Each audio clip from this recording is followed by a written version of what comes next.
ये वही ऊर्जा। और वास्तव में हमारी उड़ीसा टीम में मैं देखता हूँ और आप लोगों को देख करके मेरी ऊर्जा 10 टाइम बढ़ जाती है, ठीक ना, मेरी ऊर्जा बढ़ जाती है।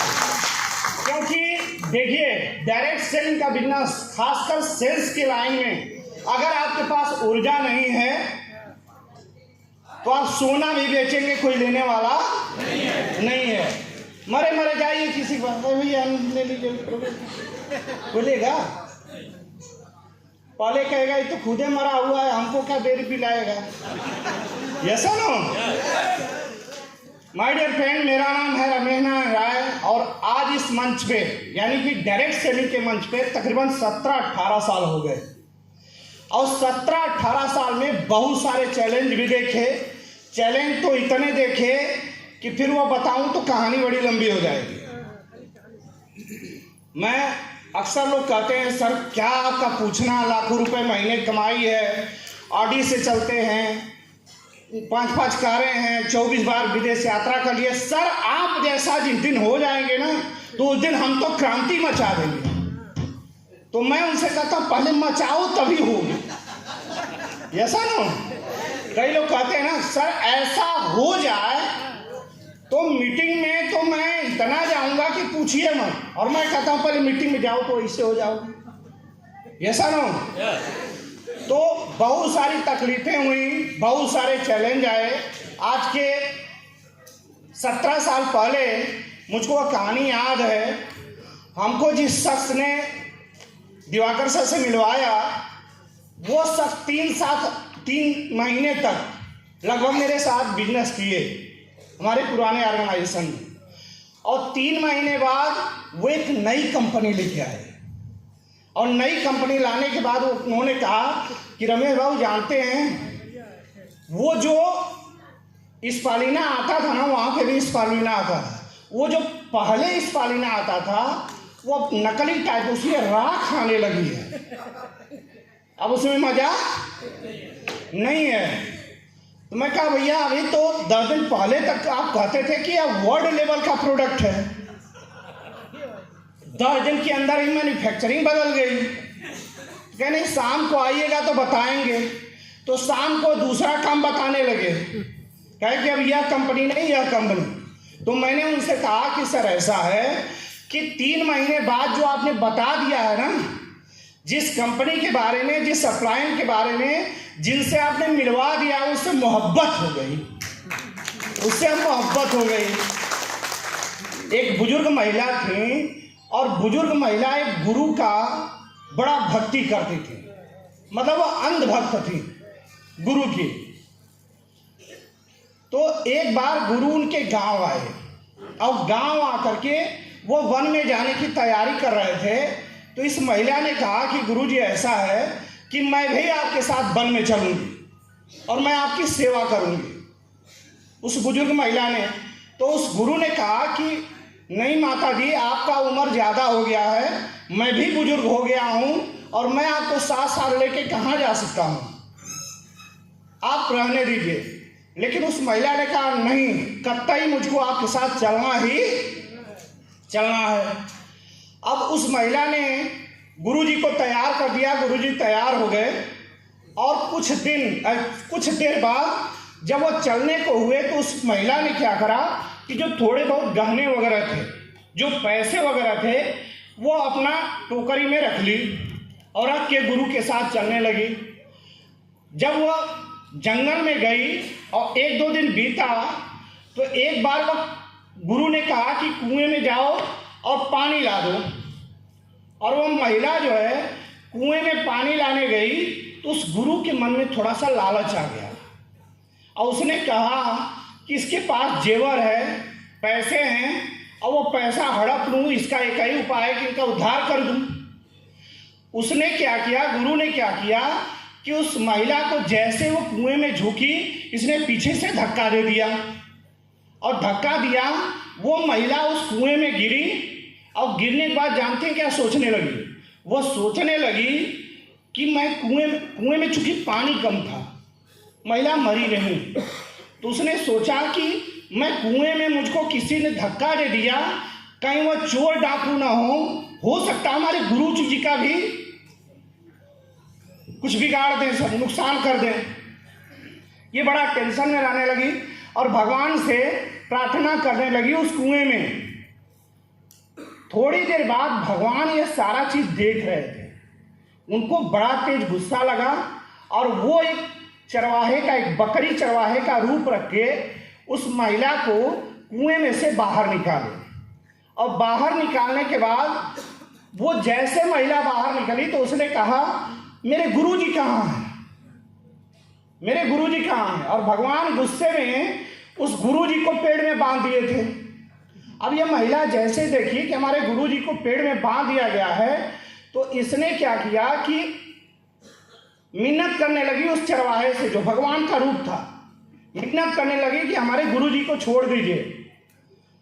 तो उस भगवान ने यानी कि उस चरवाहे ने कहा कि नहीं, किसको छोड़ने की बात कर रही हो, मां पापी है, इसी ने तुमको धक्का दिया। लेकिन वो महिला मानने को तैयार नहीं थी। इतना गुरु पे अटूट श्रद्धा था, वो मानने को तैयार नहीं थी कि हमारे गुरु ने ऐसा किया, मैं मान ही नहीं सकती। तब उन्होंने भगवान का रूप, विराट रूप लिया। और विराट रूप लेने के बाद उसने जब भगवान को देखा तो पहले प्रणाम करी, फिर उसने कहा कि देखो मैं भगवान हूं, मैंने साक्षात देखा है कि इसने तुमको धक्का दिया, मानो मेरी बात। उसने कहा कतई मैं अब बात अभी भी नहीं मानूंगी। भगवान ने कहा विचित्र महिला है। उसने कहा कि मैं यह बात इसलिए नहीं मानूंगी कि यह गुरु आज भी हमारा गुरु है, इसलिए कि आपका तो मैं 80 साल से पूजा कर रही थी, आज तक दर्शन नहीं दिए, इसी गुरु के कारण तुमने दर्शन दिया। ऐसा ना तो जिस दिन आप भी अपने गुरु के अंदर, आपका गुरु कैसा भी हो, आप भी अपने गुरु यानी कि अपने अपलाइन के अंदर उस तरह का सम्मिशन करेंगे, भगवान भी आपके सामने मौजूद हो जाएगा आपके तमाम संकटों से बाहर निकालने के लिए। आपको बाहर निकालने के लिए वो सम्मिशन होना चाहिए। तो जब उस शुरुआत के 3 महीनों में मैंने दिवाकर सर के अंदर जब सम्मिशन कर लिया कि हर हालत में चाहे कुछ भी हो जाए, दुनिया कुछ भी कहे, रहना है तो इसी व्यक्ति के साथ रहना है। और तब से लेके 18-19 साल हो गए हमारे संबंध। वो कौन सा फेविकोल से बड़ा कौन सा है? वो वाला जोड़ है, वो वाला जोड़ है जो यह टूटने से भी नहीं टूटेगा, चाहे दुनिया इधर से। मैं आपको ईमानदारी बताऊं, शायद फेसबुक भी लाइव है, अब मुझको बोलना नहीं चाहिए। दिवाकर सर आज कहते हैं रमेश सर इधर उधर चले जाएंगे, क्यों? 100% सबमिशन है। हमको मालूम है कि हमारा गुरु कभी हमको गिरने नहीं देगा। मैं अभी उड़ीसा की इनको देख रहा था, जितनी श्रद्धा आप लोगों को देवाशीष सर के अंदर आप लोगों ने सबमिशन किया है। देवाशीष सर के साथ मैं भी कई दिन ट्रेवल किया और मैं भी मनोविज्ञान का छात्र हूँ, इसलिए इंसान को बड़ा तेज पढ़ता हूँ।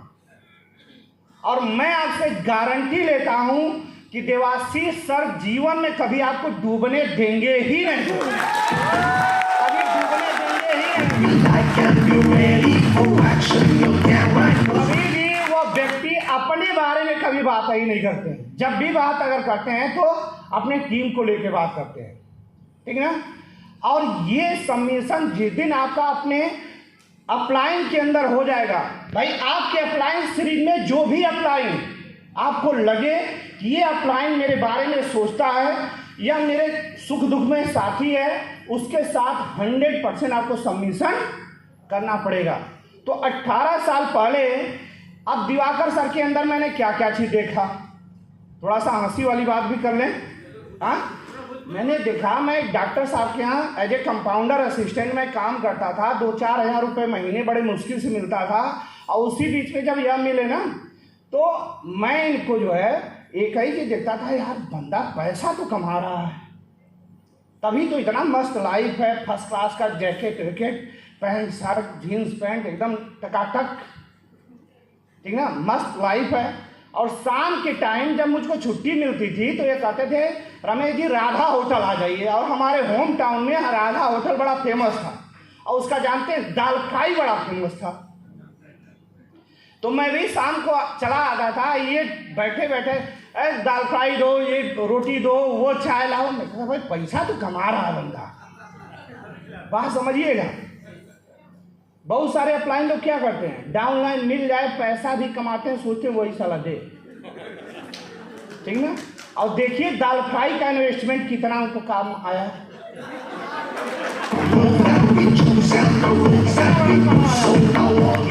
तो मैं देखता था यार क्या बात है, पैसा बंदा कमा रहा है तभी तो खर्च कर रहा है। अच्छा, बातचीत से भी मुझको लगा कि व्यक्ति जो है 100% हानेस्ट है और अपने लोगों के बारे में बात करते हैं। और फिर मैंने वहाँ से काम करना चालू किया, और जब काम करना चालू किया माय डियर फ्रेंड, तो मुझको याद है 18 साल लगभग हो गए, आज तक मैं कभी पीछे मुड़ के नहीं देखा। आज तक मैं कभी पीछे मुड़ के नहीं देखा, न तो मैंने कभी क्वेश्चन मार्क लगाए। अपलाइन डाउनलाइन में बहुत सारे कॉम्प्लिकेशन मचे रहते हैं, यस नो, लेकिन मेरे इनके में मतभेद भले हो गए, जीवन में कभी मनभेद नहीं हुआ। जब इन्होंने किसी चीज के बारे में एकदम टाइट होके कह दिया या करना है, तो उसके बाद क्वेश्चन मार्क सारा बंद। करना है तो करना है, और इसी को कहते हैं टीम। फिर इन्होंने क्या किया, हमारे अंदर विचार रोपे, किस चीज का, सफलता का। एक 8x10 के कोठरी में रहने वाला व्यक्ति के दिमाग में विचार की रोपाई चालू हुई, ठीक है, विचार की रोपाई चालू हुई। वो विचार जब मेरे अंदर आया, देखिए आप दुनिया में कोई भी काम करिए, अगर आपको अपने विचारों पे भरोसा है और अपने वर्क पे भरोसा, अपने काम पे भरोसा है, दुनिया की कोई ताकत नहीं है जो आपके पीछे लाखों लोगों की भीड़ न लगा दे। लाखों लोगों की भीड़ होगी। गांधी जी दुबले पतले आदमी थे, ऐसा नो, दुबले पतले आदमी थी। उनकी विचारधारा क्या थी कि एक गाल पे मारो दूसरा गाल हाजिर, ऐसा नो। उनको नरम दल कहा जाता था, लेकिन उनको अपने विचारों पे इतना भरोसा था कि उनके भी लाखों करोड़ों अनुयायी हुए, ऐसा नो। लाखों करोड़ों उनके टीम खड़ी हो गई। और वहीं पे आज़ादी की लड़ाई के समय नेताजी सुभाष चंद्रशेखर आज़ाद और भगत सिंह जी भी थे, ऐसा नो। इनको गरम दल का नेता कहा जाता था। इनका क्या था, उंगली भी छुओगे तो गर्दन काट देंगे। इनको अपने विचारों पे भरोसा था, इनको अपने कार्यों पे भरोसा था, और यही कारण है कि उनके भी लाखों करोड़ों अनुयायी हुए। जिस दिन आपको अपने काम पे, इस डायरेक्ट सेलिंग पे और अपने अपलाइन पे और अपने विचारों पे जिस दिन आपको भरोसा हो जाएगी, दुनिया आज की आपकी टीम 10 लोगों की है, कल के डेट में आपकी लाखों करोड़ों की टीम ना खड़ी हो जाए तो ऐसे भी कैसे। और वो भरोसा रास्ते चलते मिलता नहीं है, वो भरोसा रास्ते चलते मिलता नहीं है। वो भरोसा आपको कौन ट्रांसफर करता है, आपका अपलाइन।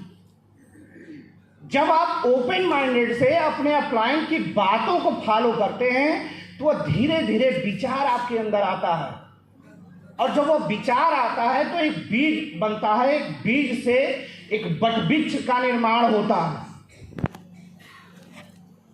अब अगर आप इस बिजनेस में रियल में सफलता लेना चाहते हैं तो मैं आपको बताऊं, डायरेक्ट सेलिंग बिजनेस में लोगों के साथ कैसे टीम बनती है और कैसे भीड़ बनती है, इसको समझिए। जैसे आप किसी को जोड़ देते हैं तो बहुत सारे लोग ऐसे होते हैं जो 10-15 लोगों को जोड़ देते हैं, ऐसा नो। आपने किसी को जोड़ा तो जोड़ते हैं हम क्या कहते हैं कि भैया आप भी टीम बनाइए, और वो कोई सिस्टमेटिक टीम नहीं बनती है, वो टीम नहीं बनती, वो भीड़ बनती है। शुरुआत में आपकी भीड़ बनती है, और हम किस भ्रम में आ जाते हैं कि हमारी टीम हो गई। इसीलिए कई लोग कहते हैं सर हमारी टीम 100 लोगों की हो गई लेकिन काम नहीं कर रही है। क्यों? क्योंकि वो अभी भीड़ है, वो टीम है ही नहीं है। उस टीम को बनाने के लिए भीड़ तो जरूरी है, भीड़ तो आपको इकट्ठी करनी पड़ेगी। और कल जो दिवाकर सर दिखा रहे थे ना, वो कुप्पी, पेराई वाली कुप्पी, तो आपको उस भीड़ को लाना पड़ेगा इस तरह के इवेंट में, सक्सेस सेमिनार में, इस तरह के इवेंट में ले आकर उनकी पेराई करनी पड़ेगी, उसमें पेराई करनी पड़ेगी। और जब पेराई करेंगे ना, तो वो जो नीचे से तेल और खली निकलेगा ना, वही भीड़ में से टीम निकलेगी, आपकी वही टीम निकलेगी। आप बिजनेस में हैं, आपकी 100 की टीम है, 500 की टीम है, और अगर आपकी टीम मीटिंग सेमिनार को इग्नोर कर रही है, आप स्वयं इग्नोर कर रहे हैं, तो समझ लीजिए आप सिर्फ और सिर्फ भीड़ का हिस्सा बन के रह जाएंगे। टीम कभी ना तो बनी और न तो बन पाएगी। अगर टीम बनाना है तो इंडिविजुअल आप चाहे टीम बना लें, वो संभव नहीं है। पहले आपको भीड़ बनाना पड़ेगा और भीड़ को ले जाके सक्सेस सेमिनार, सब मीटिंग, आरटीपी में ले जाके उनकी पेराई करनी पड़ेगी। पेराई समझ रहे हैं ना? आज इतने सारे लोग यहाँ पे आए हैं, मेरा आपसे दावा है कि इसमें से कम 100 डायमंड निश्चित रूप से खड़े होंगे। ऐसा मुझको देख के प्रतीत हो रहा है। ऐसा मैं क्यों कह रहा हूं? लेकिन उसमें बस एक ही चीज आपको करना है, पेराई कराते रहना। छोटा बच्चा होता है ना, जब पैदा होता है छोटा बच्चा, तो डॉक्टर क्या करते हैं? डॉक्टर टीका लगाते हैं, लगाते हैं नहीं लगाते हैं? हेपेटाइटिस का टीका, इंसेफ्लाइटिस का टीका, यहाँ टीका, दुनिया भर का टीका लगता है। माँ बाप को बड़ी तकलीफ होती है कि बच्चे के पूरे बदन में छेद हो गया। ऐसा है कि नहीं है? तकलीफ होती है, कभी कभी पक जाता है वो घाव, होता है ना। लेकिन वो टीका क्यों लगता है? टीका